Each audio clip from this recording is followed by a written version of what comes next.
शब्दकोश में दिया है आश्चर्य, पर आश्चर्य और विस्मय में एक बुनियादी भेद है, और वो भेद समझ में ना आए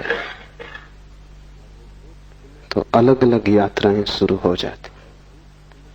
आश्चर्य विज्ञान की भूमिका है, विस्मय योग की। आश्चर्य बहिर्मुखी है, विस्मय अंतर्मुखी। आश्चर्य दूसरे के संबंध में होता है, विस्मय स्वयं के संबंध।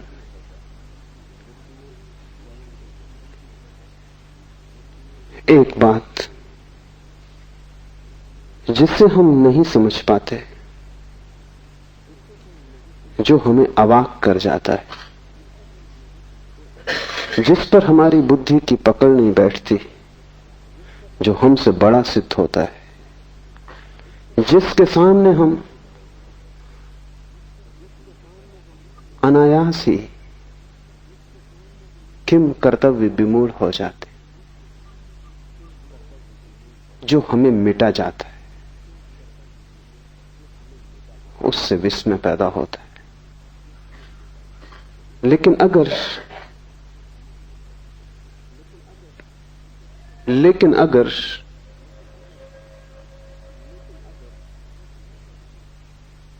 ये जो विस्मय की दशा भीतर पैदा होती है, अतर्क अचिंत्य के समक्ष खड़े होकर इस धारा को हम बहिर्मुखी कर दें, तो विज्ञान पैदा होता है।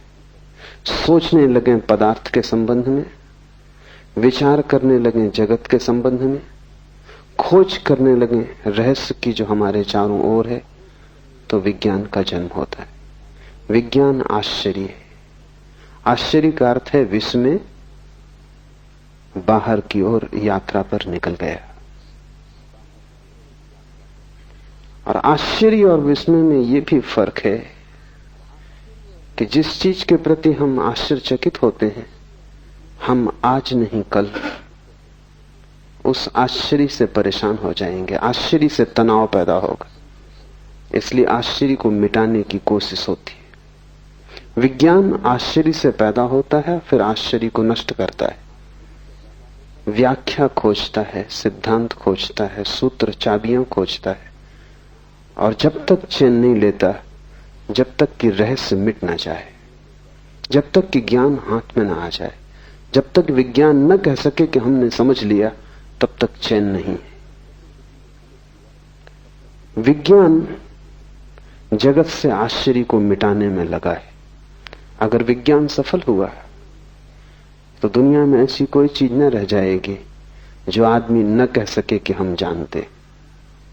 इसका अर्थ हुआ जगत में कोई परमात्मा न बचेगा, क्योंकि परमात्मा का अर्थ ही ये होता है कि जिसे हम जान भी लें तो भी दावा न किया जा सके कि हम जानते, जो हमारे जानने के बाद भी जानने को शेष रह जाए, जिसे जान जानकर भी हम चुकता न कर पाए,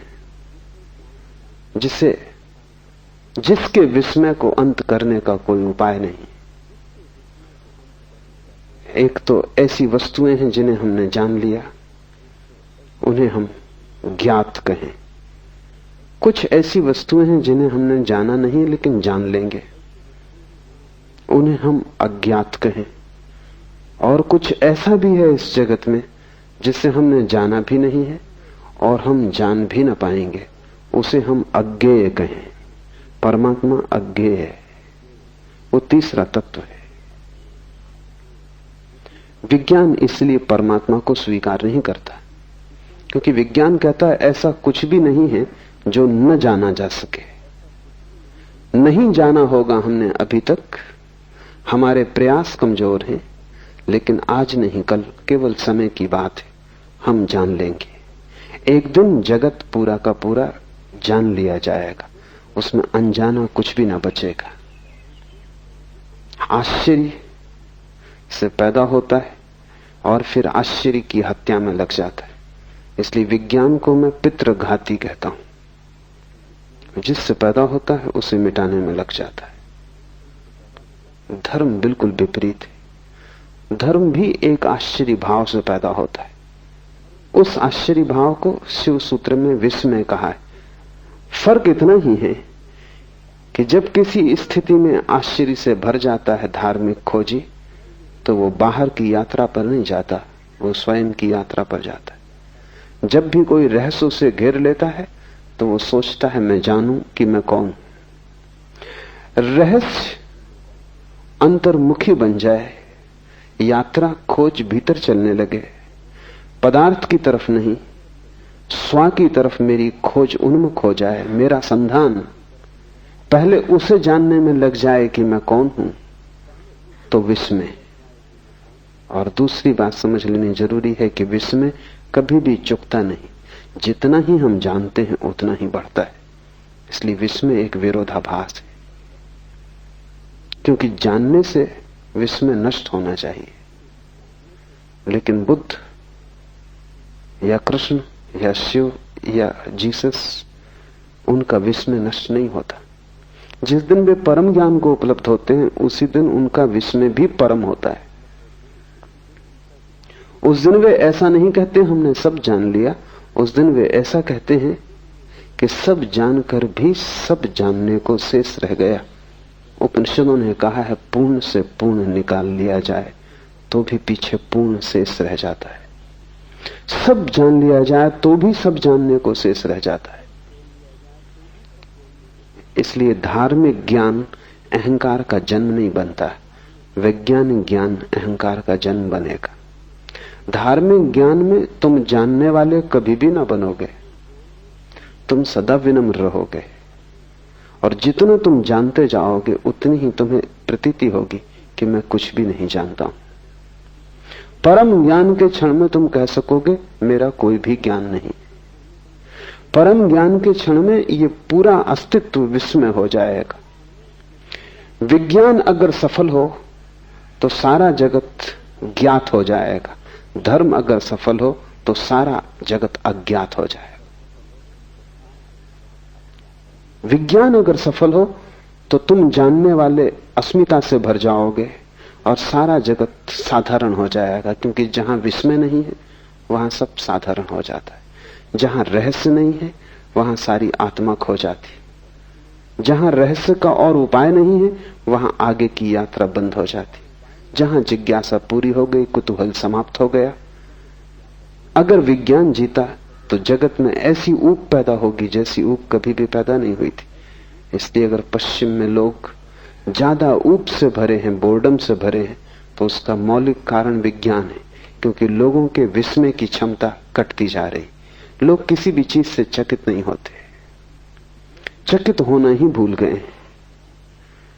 अगर तुम उनके सामने कुछ ऐसा सवाल भी रखो जो उलझाने वाला है तो भी वो कहेंगे कि सुलझ जाएगा, क्योंकि मौलिक रूप से ऐसी कोई भी वस्तु नहीं है विज्ञान की दृष्टि में जो अज्ञात सदा के लिए रह जाए। हम पर्दे उघाड़ ही लेंगे, लेकिन धर्म की यात्रा बड़ी उल्टी। जितने हम पर्दे उखाड़ते हैं पाते हैं रहस्य उतना सघन होता जाता है। जितने हम करीब आते हैं उतना ही पता चलता है कि जानना बहुत मुश्किल है। और जिस दिन हम परमात्मा के ठीक केंद्र में प्रवेश कर जाते हैं उस दिन सभी कुछ रहस्यपूर्ण हो जाता है। बुद्ध के लिए आकाश के तारे ही रहस्यपूर्ण नहीं है, जमीन पर पड़े कंकड़ पत्थर भी आश्चर्यपूर्ण हो गए हैं।